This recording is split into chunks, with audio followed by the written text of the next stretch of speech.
За бид нэр өнөөдрийн онлайн хичээлээр Python програмчлалын хэлний өмнөх үзсэн сэдэв болох өгөгдөл боловсруулах сэдвийг үргэлжлүүлж үзнэ. За энэ сэдэв маань маш чухал утга учиртай сэдэв учраас ингээд 2 лекц дараалж орж байгаа. За өнөөдрийн хичээлийн сэдвийн нэр бол өгөгдлийг урьдчилан боловсруулах цэвэрлэх гэсэн сэдвээр хичээл орно.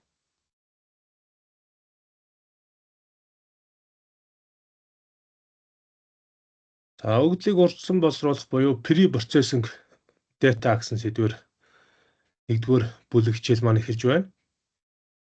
За өгөгдлийг урьдчилан боловсруулахаас өмнө нэг асуудал тулгардаг. Тэр одоо ямар асуудал байх вэ гэхээр түүхийн өгөгдөл буюу raw өгөгдлүүд маш ихээр цугларсан байна. За raw өгөгдөл гэдэг маань одоо ямар нэгэн боловсруулалт хийгээгүй ямар нэгэн формат руу хөрвүүлэхээс өмнөх энгийн цуглуулсан өгөгдлүүдийг түүхий буюу raw өгөгдөл гэж нэрлэнэ. За энэ дээрээс бид нэр тэр өгөгдлийг зөв формат руу хөрвүүлэх үйл явцыг одоо түүхийн өгөгдлийг боловсруулах гэж нэрлэнэ. За тэгвэл түүхийн өгөгдлийг боловсруулах буюу энэ боловсруулж байх явцад тухайн өгөгдлөөс бас зарим зүйлүүдийг цэвэрлэх шаардлагууд гардаг. Энийг бол англиар өгөгдлийг цэвэрлэх буюу одоо англиар data cleaning, data wrangling гэж нэрлэнэ. За таны оруулж ирсэн өгөгдөл донд төрөл бүрийн өмнөх нөгөө жишээн дээр used automobiles гэсэн CSV файл дотор одоо юм тодорхойгүй none гэсэн өгөгдлүүд гарч ирсэн. За энэ none гэдэг өгөгдөл бол одоо not available юм уу? Одоо ямар нэгэн өгөгдөл байхгүй бөглөөгүй юм дутуу талбар гэсэн үг. Энэ өгөгдлүүдийг одоо бид нар түүхийн өгөгдөл дотроос яаж цэвэрлж, яаж зэгслэх талаар өнөөдрийн хичээлээр үзнэ. За ийм өгөгдлийн тодорхойгүй байгаа бол дутуу утга буюу missing data гэж нэрлэнэ.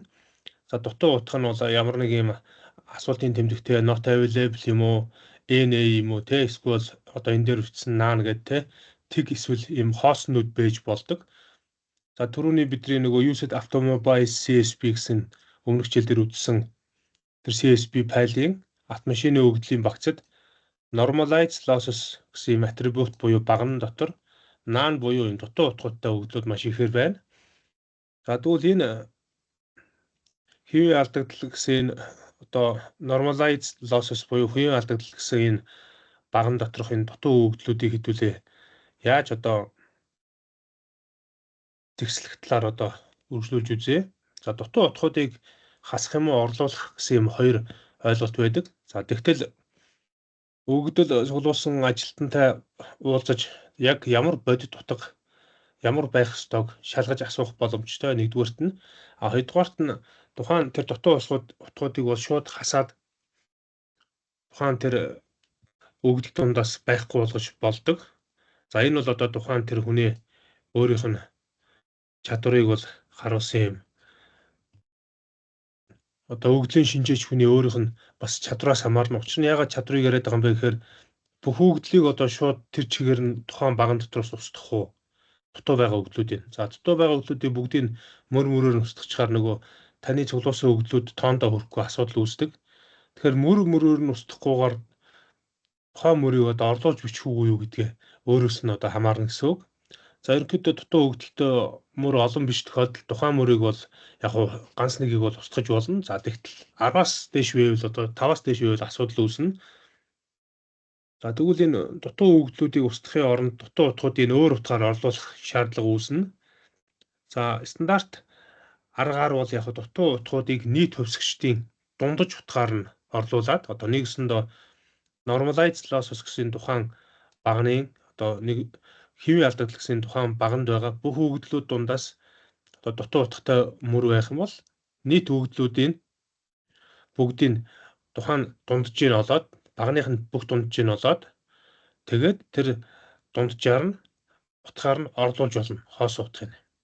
За ингээд дутуу утгыг хамгийн олон давтагдах утгаар нь бас орлуулж болно. Тухайн баган дотор хамгийн их давтагдсан утга хэд вэ? Тэрийг олж жагаад дутуу тэр хоосон талбараа гүйцээж бичиж болно. За дундажлах боломжгүй нөгөө тэмдэгт мөр юм object төрлийн pool type гэдэг ийм баган дээр бол ийм тоон бус категорийн текст нь тэмдэгт мөрөн атрибут зохиомжтой хувьсгчийг get damis методоор ашиглаж сольж болдог. За дутуу утгыг таамаглаж бас болно. Эсвэл дутуу утга хэвээр нь бас үлдээчих болно. Энэ бол одоо тухайн өгдлийг шинжиж байгаа шинжээч хүний өөрийнх нь одоо шийдэх шийдлээ нэг хэлбэр. За энэ хүү слайдн дээр болохоор дутуу утгыг шууд хасах талаар бол тайлбарлана. За drop nav функцийг ашиглаж одоо тухайн талбар дотор байгаа дутуу утгуудыг бол хасах боломжтой. Ингэхийн тулд одоо drop nav функц буюу энэ метод ашиглан наан зэрэг энэ дутуу утга агуулсан мөр эсвэл багныг бол хасч болно. Мөрийг хасахын тулд access гэсэн утгандаа тэг гэсэн утгыг өгнө. А багныг хасахын тулд access утгандаа нэг гэсэн утгыг зааж өгдөг. За жишээлбэл price баганд одоо энэ нэг наан гэсэн юм дутуу утгатай мөр өгдөл байна. За энэ багны өгдлийг солихын тулд бид машины үнийг таамаглах гэж байгаа тул price багнанд утга байхгүй мөрийг нь хасна. За ингэж хасахын тулд ямар үйлдэл хийх вэ гэхээр drop nav функцаа бичээд дотор нь subset буюу дид олонлог нь price багнаа заагаад өчрөн access tag гэж байгаа нь одоо мөрийг хасахыг зааж байна. За тэгээд in place буюу одоо байршлыг солино төрүй байршил солих функцуудын дээр төрүй утгыг зааж өгөөд ингээд функцийг ажиллуулах юм бол энэ мөр тэр чигээр устна. За drop nav-гийн өмнө юу н df гэдэг нь хувьсгч байгаад байгаа юм бэ гэвэл энэ df бол одоо тухайн тэр өгдлийн CSP used automobiles буюу өмнөх хичээл дээр үзсэн тэр ашигласан хуучин автомашины тэр хүснэгтэн мэдээлэл CSP файл дотор файлыг дуудаж оруулж ирээд read CSP методоор дуудаж оруулж ирээд одоо функцаар оруулж ирсэн функцаа df гэсэн хувьсгчд оноож өгсөн байгаа. Тийм учраас энэ df гэсэн хувьсгчийн утгыг одоо бид нэр доторх утгаар нь түрүүний drop nav функцаар энэ мөрийг устгаж байна гэсэн үг. За аргументийн утгаас энэ place нь төрүй гэж энэ тохируулснаар өгдлийн багцад шууд өөрчлөлт хийх боломжтой болох ба үр дүнг data frame буцааж бичнэ. Харин drop nav функц дотор in place функцийг бичихгүй орхичих юм бол мөрөн data frame-ийг өөрчлөхгүй ч in place төрүй аргументийг бичих нь зүйтэй байна гэсэн байна. За дундаж утгаар орлуулах жишээг видеолээ харъя. Одоо жишээлбэл түрүүний normalized loss буюу хэвийн ардагдал гэсэн энэ баган дотор наан гэсэн 3 мөр байна. За энэ 3 мөрийг бид нэр дундаж утгаар нь солихын тулд replace гэсэн функцийг ашиглана. За replace функц маань дахин байршуулах гэсэн энэ функц байгаа. Энэ функцэн дотор missing value буюу одоо тухайн хайж байгаа утгаа бичнэ. За new value буюу оронд нь орлуулж бичих утгаа бичнэ. За ингээд энэ метод ашиглан дутуу утгыг дундаж утгаар нь орлуулах боломжтой. Эхлээд багны дундаж утгыг min гэсэн функцаар дундаж утгаа олж авна. За ингэхийн тулд багныхаа дундаж утгыг олохдоо min гэсэн хувьсгчд df дуудаж оруулж ирсэн CSP файлыг хадгалсан хувьсгчийн нэрийг бичээд df нэрний дотроо normalized loss гэх багнаа сонгоод цэг min функцаар дундаж нь олно. За ингээд цэг min функцаар дундаж нь олчих юм бол тухайн normalized loss багнаа сонгоод функцаар залгаж бичгтээ цэгээ тавиад replace буюу дахин байршуулах функцийн нэрийг бичээд дотор нь одоо массивын np массивыг numpy массивын np-г бичээд цэг naan гэсэн утгын төлөвөөр биччихнэ. За ийм төлөв байх юм бол дундаж утгаар нь солигээд дундаж утгын дээр олсон дундаж утгаа оруулаад ирнэ. За ингэнгүүт naan утгыг дундаж утгаар солих үйлдэлийг бол бид нар сая хийлээ. За ингэснээр replace методын эхний аргументэд naan утга ард нь min утгыг бол бичнэ. За ингээ утга маань одоо 122 түрүү naan гэсэн хоосон байсан утгагүй байсан 3 мөр маань 122 гэсэн утгуудаар солигдож байна. За энэ хүү үйлдэл хийхээс өмнө санамж нь дутуу өгдөлтэй ажиллах үед өгдлийн хөөсөрийг найдвартай байдлыг шалгаж байх нь зүйтэй гэсэн байна. За өгдлийн формат буюу хэвжүүлэх. Өгдлийг ихэвчлэн янз бүрийн газраас өөр хүмүүсээс цуглуулдаг бөгөөд тэдгээр нь өөр форматтай байж болдог. Өгдлийн формат буюу өгдлийн өргөтгөл гэдэг нь өгдөл одоо утга учиртай харьцуулт хийх боломжтой, өгөгдлийг илэрхийлэх нийтлэг стандартыг оруулахыг хэлдэг. За өгөгдлийг форматлах нь түүнийг цэвэрлэх ажлын нэг хэсэг бөгөөд өгөгдлийг ойлгомжтой болгодог. За жишээлбэл одоо форматлаагүй өгөгдөл ямар байж болох вэ гэхээр хүн тухайн өгөгдлийн шинжээч хүмүүс уншихад төвөгтэй, нэгтгэхэд хэцүү, харьцуулахад ийм хэцүү өгөгдлүүд байдаг. Жишээлбэл CT гэсэн баганд Америк нэгдсэн улсын зүүн эрэгт байдаг одоо Нью-Йорк хотын талаар бичсэн байж байна. За Нью-Йорк хотын нэрийг бичихтэй CT гэсэн баганд Нью-Йорк хотын нэрийг NY гэж томор бичсэн байна. Эсвэл Нью-Йорк гэж бичсэн байна. NY гэж бичсэн байна. За ингэж бичсэн нь одоо төвөгтэй нэгтгэхэд хэцүү, харьцуулахад хэцүү байдаг бол энэхүү өгөгдлүүдийг бид нар форматлаад нэг одоо хэвжүүлэлт орсноор бүх одоо CT гэсэн багны өгөгдлүүд Нью-Йорк гэд тодорхой бичигдэнэ. Ингэснээр өгөгдлийг ашиглаж байгаа хүмүүст өгөгдлийн шинжээчид илүү ойлгомжтой, нэгтгэхэд хэлбэр, харьцуулахад хэлбэр юм зүйл үүснэ гэсэн үг.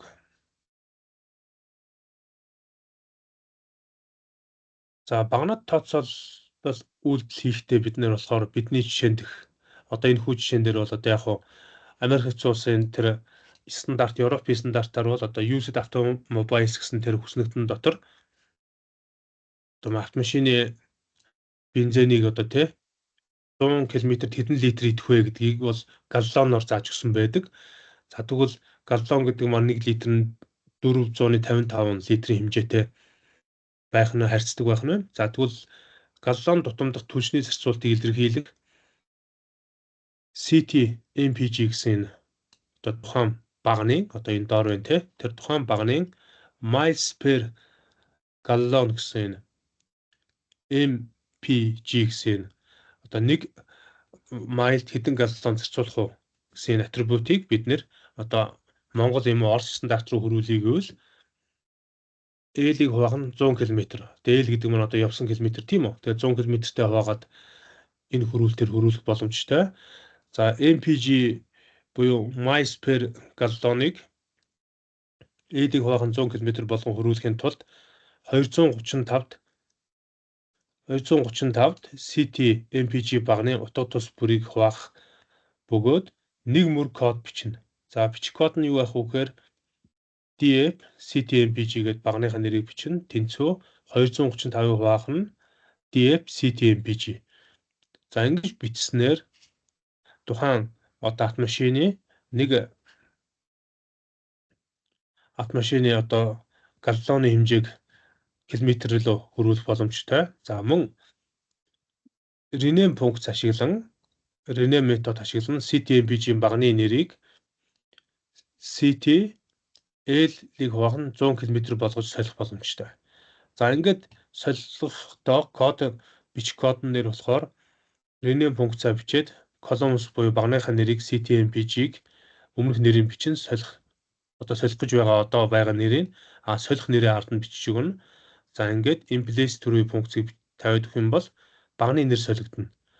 За энэний доторх утга нь бол түрүүн нөгөө өгөгдлүүд нь CT MPG тэнцүү 235-ыг хуваах нь CT MPG гэдэг энэ командаар бичээд хөрвүүлсэн байгаа. Тэгэхээр одоо 1 майлд 21 галлон түлш 100 идэх гэсэн бол тэрийг хөрвүүлэхээр одоо 11.2 литр бензин иднэ гэд хөрвүүлэгдсэн байна. Ингэж бол одоо баганд бол тооцооллыг бол хийх боломжтой. За хоёрдугаар сэдэв бол өгөгдлийг нормчлах гэсэн сэдвийг хэдүүлээ үзье. Энийг бол англиар data normalization гэж нэрлэнэ.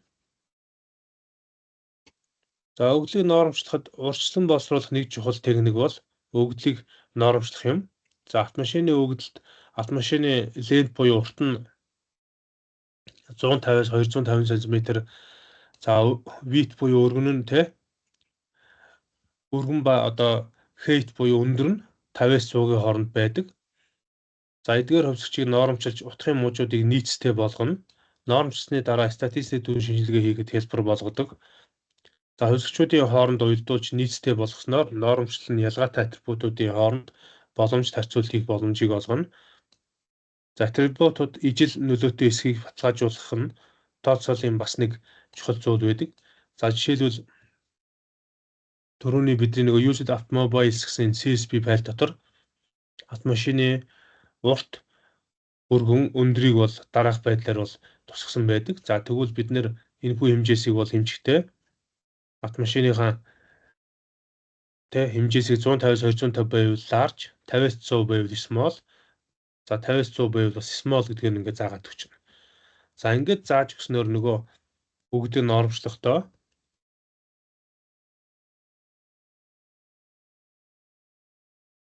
эдгээрийг ашиглахаар энэ багны өгдлүүд бол одоо жишээлбэл өөрчлөгдөнө гэсэн үг. За одоо жишээлбэл энэ лент урт нь бол бүгдээрээ 168-аас 192 хооронд байгаа учраас large болно. А өргөн нь болохоор одоо яг нь small болно. За мөн энэ дээрс бол height өндөр нь бас small болох нь байна. Тэгээ 52-оос дээш нь small болох нь байна. За нормчлох нь яагаад чухал болохыг ойлгоход туслах age гэсэн баг нь income гэсэн хоёр багн дээр хэдүүлээ тайлбарлаж яриа. За age гэсэн баг нь 0-оос 100 хүртэлх утгатай бол income гэсэн баг нь 20,000-аас 500,000 хүртэлх буюу одоо age атрибутаас 1000 дахин их юм утгатай байна. За эдгээр хоёр атрибут буюу хоёр багны муж асар ялгаатай байна. Тэгэхээр нормчлохоос өмнө асар их зөрүү, утгын зөрүү байж байх нь, за харьцуулахад хэцүү байх нь income буюу одоо орлогын багны үр дүнд их нөлөөлдөг. За ингээд энийг нормчлоод одоо жишээлбэл нас гэснийг 20, 30, 40 гэдгийг 0.2, 30-ыг 0.3, 40-ыг 0.4 гэд насаар нь илэрхийлчих юм бол орлогыг нөгөө 100,000 давс хуваачингууд орлого 0.2, дараагийн 20,000 нь яг нь 0.4, 100,000 0.2, 500,000 нь 1 гэдэг утга болчихно.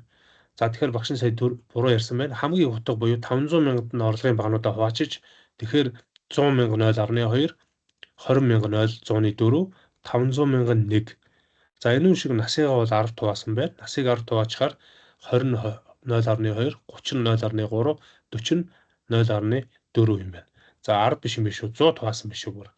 За ингээд нормчлсноор ижил төстэй утгын мужууд үр дүнд одоо ижил төстэй утгын мужууд үүснэ, нэгдэхэд хэлбэр болно. За ямар нэгэн шинжилгээ хийхэд тухайн шинжилгээний загварт ижил төстэй нөлөө үзүүлнэ. За жишээлбэл шуман регресс зэрэг дүн шинжилгээ хийхэд income гэсэн орлого гэсэн талбар нь их утгатай тул үр дүнд нөлөө ихээр нөлөөлдөг. Ихээр одоо нөлөөлөх боломжтой. Гэвч энэ урьдчилан таамаглалын хувьд илүү чухал атрибут гэсэн үг биш юм.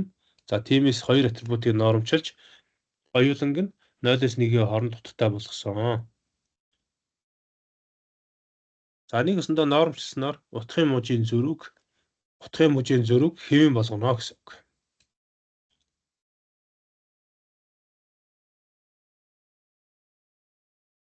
За нормчлох арга техникүүдийг таад маань хараад тур уншиж бай.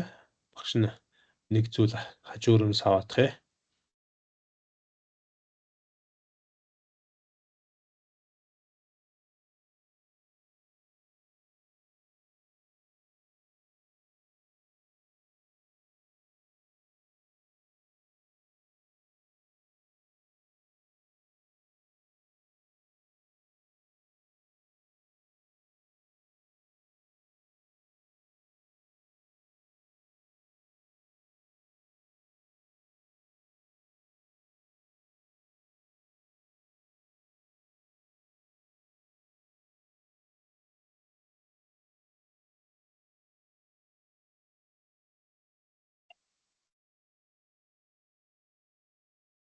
За нормчлох арга техникүүдийн хувьд бидний математик статистикийн хичээлүүд дээр үзсэн одоо нэгэсэндээ математик хичээлүүд дээр үзсэн арга техникүүд орж ирдэг.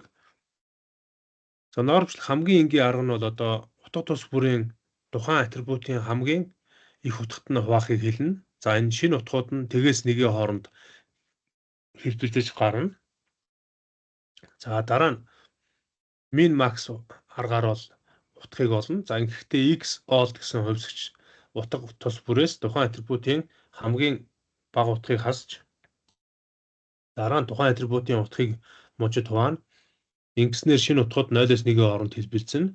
За z score-ийн арга байна. За энэгээр стандарт энэ аргыг бас стандарт скор гэж нэрлэнэ. За энэ арга дээр тулгуурлан x old гэсэн хувьсгчийн отод ус бүрээс одоо юугийн утгыг хасах бөгөөд стандарт хазаалт сигмад хуваана. За ингэснээр шинэ утга нь хасах 3-аас 3-ын хооронд хэлбэлцэж гарна. За математик статистикийн хувьд энгийн оромжлох арга буюу simple feature scaling гэсэн арга маань энэ дээр байж гин. Шинэ одоо x хувьсгчийг гаргахдаа x old-ыг x-ийн хамгийн max утгад нь хуваасан байна. Min max хувьсгч маань шинэ аргыг одоо x-ний хувьсгчийг гаргахдаа x old-оос x-ийн minimum-ыг хасаад x max-аас x minimum-а хассаныгаа дээдлийнхаа x old-оос x min-дээ хувааж өгсөн байна. За ингээд z-score-ийн арга нь x old-оос юугийн утгыг хасаад sigma-д хувааснаар z-score-ийн утгууд гардаг. За энэ бол одоо математик статистикийн хувьд тэгтгэлийг бичсэн шийдэл байх нь байна. За length атрибут буюу одоо тухайн энэ баганд атрибут гэдэг бол багны нэрийг хэлж байгаа, багныг хэлнэ. Тэгэхээр length гэсэн атрибутад нормчлох энгийн аргыг хэрэглэе. За энэ арга нь утга тус бүрийг тухайн атрибутын хамгийн их утгад хувааж гарч ирдэг. За жишээлбэл хамгийн их утга нь бол одоо 180 байна. Энэ дээр тийм үү. За ингээд 180-аа хуваасан байж гэн утгуудаа. За pandas сангийн max методыг ашиглан нэг мөр код бичвэл length гэсэн багны нэрээ бичиж өгөөд df length тэнцүү df length-ийг хуваахна. Одоо df-ийн length-ийн max утгад нь хуваагаад өгч байна. За ингэснээр одоо 168-ыг 180-аа хуваана. Ингэж хуваахад 0.81 тийм үү. Дараа 0.81 дараа нь 0.87 гэсэн утга гарч байна. За багш энэ дээр нэг андуурал гарсан байх шүү. Энэ 180-д бол хуваагаагүй юм байна. Энэ 180-аас их утга байна. Одоо магадгүй 200 ч гэдэм үү те. Тэр утгад хуваахаар 180 нь өөрөө 0.87 гарсан байна. 168 0.81 гарсан байна. За ингээд урт гэсэн хэмжээг бол ингэж өөрчилж болж байна. За дараа нь min max аргыг тус бүрийг ашиглан тухайн атрибутын багны хамгийн бага утгыг хасч дараа нь тухайн атрибутын утгын мужид хувааж байгаа жишээг үзье. За ингийн тул бид нар pandas panгийн min max 2 метод функцүүдийг ашиглан код бичнэ. Бичгтээ df length гэсэн хувьсгчид df length-ээс хасах нь df length minimum функцаар хасаад за энэ утгыг df length-ийн max-ийн утгыг олоод max утгаасаа df minimum утгыг хасангуудаа түрүүний өмнөх одоо хуваах хассан үр дүнгийг энэ арын хассан үр дүнд хуваагаад утгыг нь олчихно. За ингэж олохоор одоо 180 0.58 168 0.41 гэсэн утгатай гарнаа.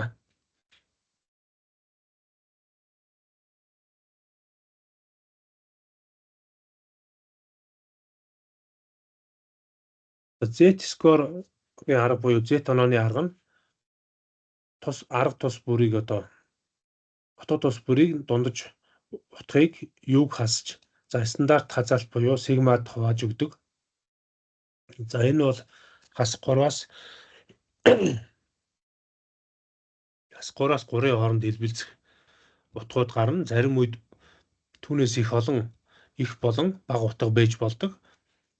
За ингээд утгыг гаргаж үзэхэд бид нар pandas сангийн min std гэсэн хоёр метод буюу функцийг ашиглан дараах кодыг бичвэл код маань ингэж бичигдэнэ. df length тэнцүү df length-ээс хасах нь df length min одоо нэг гэсэндээ уртаас одоо тухайн уртын дундаж утгыг хасаад уртын стандарт хазаалтад хуваачна гэсэн үг. За ингэж хуваагаар 180 гэсэн утга маань 0.1039 168 гэсэн утга маань хасах 0.1034 гэсэн утгууд гарна гэсэн үг. За ингээд та бүхэн маань бас бүгдлийг нь оромжлох энгийн арга болон min max Z-score-ийн аргуудыг үзлээ. Энэ аргаар бол бид нэр дараагийн одоо магистр докторийн судалгааны ажил дээр өгдлийг бол боловсруулах бүрэн боломжтой гэсэн үг. За багш нь өөртөө 2020 онд докторийн зэрэгээ хамгаалахдаа бол математик статистикийн 2 туйлд T-тестийн аргаар бол өгдлөө боловсруулж тэргөөрөө бол одоо үр дүнгээ гаргаж тогтсон зэрэгэ амжилттай хамгаалсан байгаа. За 3 дахь сэдэв болох завсарт бүлэглэн хуваах буюу binding хийнэ гэсэн үг.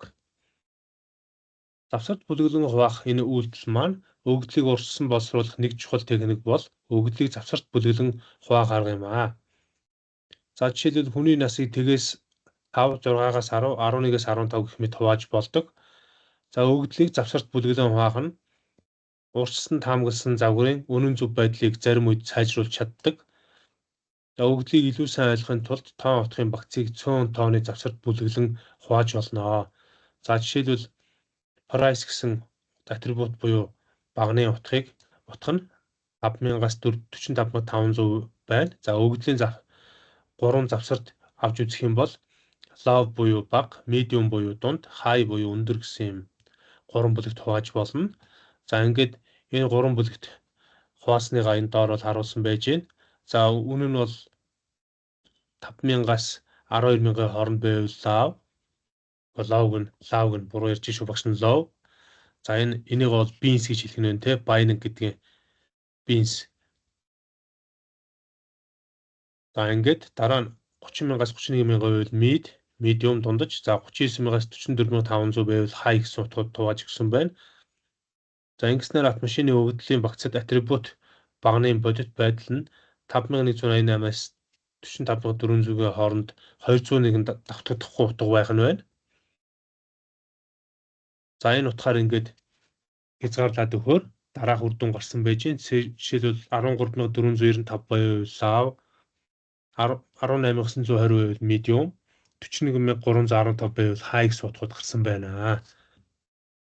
За өгдлийн завсарт бүлэглэн хуваахад NumPy сангийн line space функцийг ашиглана. За хоорондоо тэнцүү өргөнтэй 4 хуваагч хэрэгтэй болно. За үүнийг price атрибутын утгуудаар тодорхойлсон 4 ижил завсрын утгуудыг агуулах beans гэсэн массиваар буцаана. За ялгаатай завсруудын нэрийг агуулах group names чагсаалтыг урьдчилан үүсгэсэн байна. За өгдлийн ижил завсарт бүлэглэн хувааж утгуудыг ирэмблэхэд pandas-ын cat функцийг бол ашиглана. За ингээд бичсэн кодын хувьд тайлбарлах юм бол beans гэсэн хувьсгчтай одоо муужаа зааж өгч чинь те np цэг line space minimum утгаа болно. За price хамгийн бага утгаа болно. dp буюу одоо price багныхаа. За дараа нь price багныхаа хамгийн утгыг болно. Тэгээд 4 хуваана гэсэн байна. 4 тэнцүү хуваана. 4 ижил завсрын утгыг агуулах учраас 4 хувааж байна. За ингээд group name-д low, medium, high гэсэн одоо нэгснээр тухайн завсруудын нэрийг нь бичиж өгнө.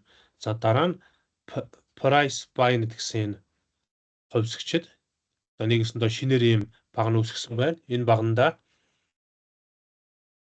cat функцаар одоо pandas-ын pd гэж бичээд цэг cat функцэн дотроо price багныхаа нэрийг бичээд beans-ийн утгыг оруулж ирээд level буюу одоо шошгоо өгөх гэж байна. Шошгоо өгөхдөө group names гэж нэрлэнэ. Одоо group name гэж нэрлээд include lowest одоо нэгсэндээ хамгийн бага утгыг агуулсан дээр нь төрөө гэж бичээд өгчнө. За ингээд бичээд өгчөнгүүт төрөний багшийн тайлбарлсан 13,495 гэсэн утга хэлбэрээр гарна. 18,920 гэсэн утга medium хэлбэрээр гарна гэсэн үг.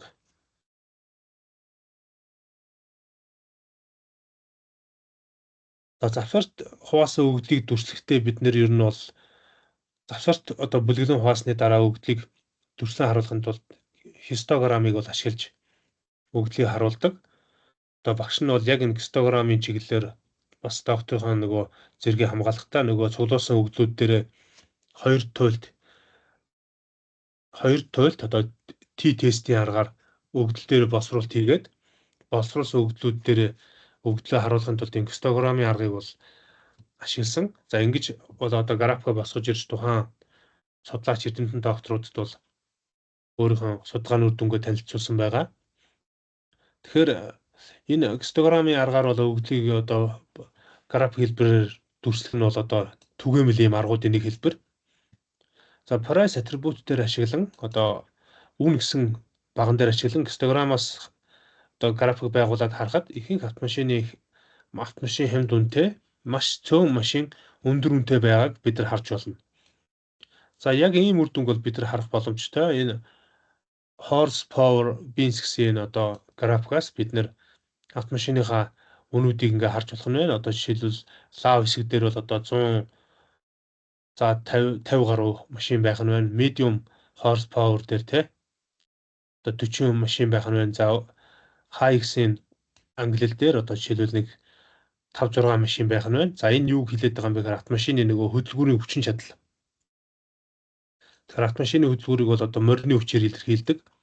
Тэгэхээр хамгийн хүчин чадал өндөртэй автомашины тоо бол ерөөсөө 5-аас 6 байна. За дундаж автомашины хүчин чадалтай байх юм бол одоо 40 байна. За тэгээд бага хүчин чадалтай бол 150 гаруй байх нэ. Ингээд график дээрээсээ бид нэр харах боломжтой. Хистограммыг бол хоёр хэлбэрээр үзүүлж болно. Хооронд нь одоо ингээд наалтаад шахагдсан хэлбэрээр эсвэл ийм зайтай хэлбэрээр төсөж харуулах боломжтой. За категори хувьсгчийн тоо хувьсгч болгох.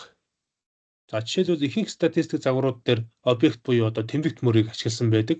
Энэ маань одоо тоон бус текст буюу бусад одоо өгөгдлийг тоон бус хэлбэрээр хадгалсан байдаг учраас тухайн хувьсгчийг оролтод авах боломжгүй зөвхөн тоон утгыг бол авах шаардлагатай байдаг.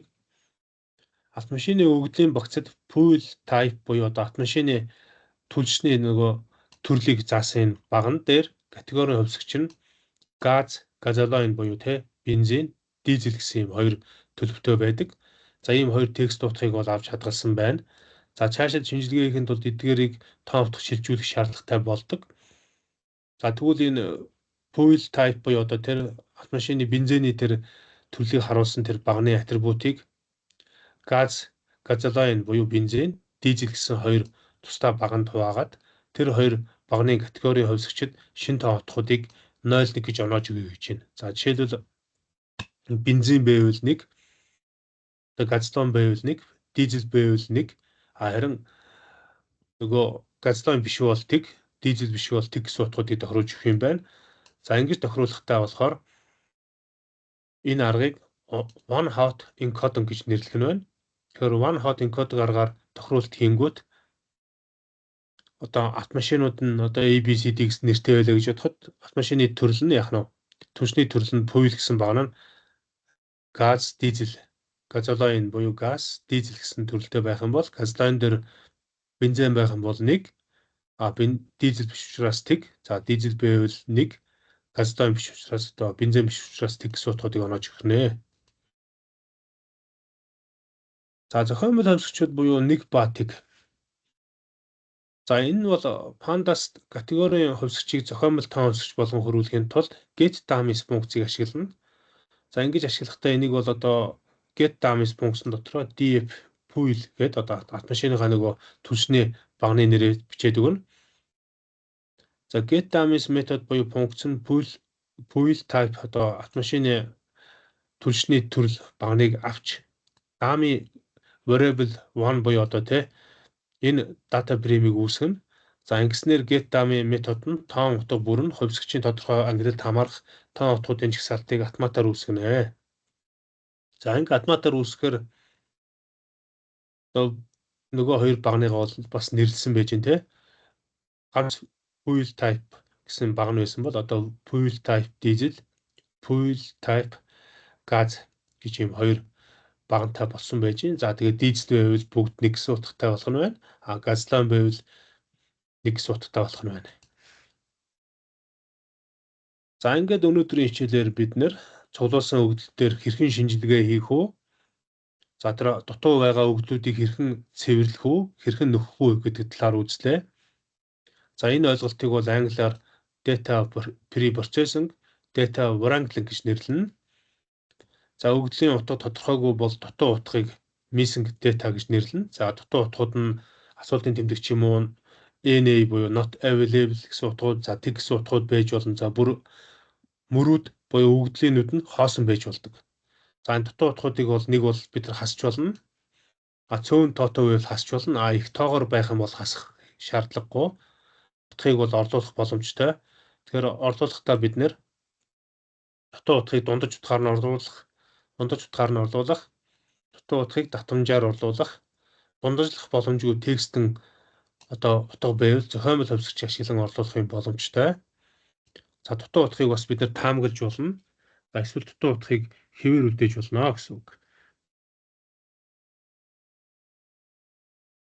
За хувьсгчийг ноормчилж утгын мужуудыг нийстэй болгохыг ноормчлох гэж хэлнэ. За ноормчлсны дараа статистик дүн шинжилгээ хийхэд хэлбэр болдог. За ноормчлох хэд хэдэн арга байна. Simple feature scaling буюу одоо энгийн ноормчлох арга. За min max арга, z-scoring арга. За энийг бас өөрөөр стандарт скорын арга гэж нэрлэдэг. За тоон утгын багцыг цөөн тооны завсарт бүлэглэн хувааж өгдлийг илүү ойлгомжтой болгохын тулд line space болон cut функцуудыг бол ашигладаг. За pandas буюу одоо энэ өгдлийн шинжилгээнд ашигладаг сангийн хувьсгчийг зохиомол тоон хувьсгч болгон хөрвүүлэхийн тулд нэгсэндээ pandas сан маань одоо тухайн категори буюу багны хувьсгчүүдийг зохиомол тоон хувьсгч болгон хөрвүүлэхийн тулд get dummies гэсэн функцийг бол ашигладаг.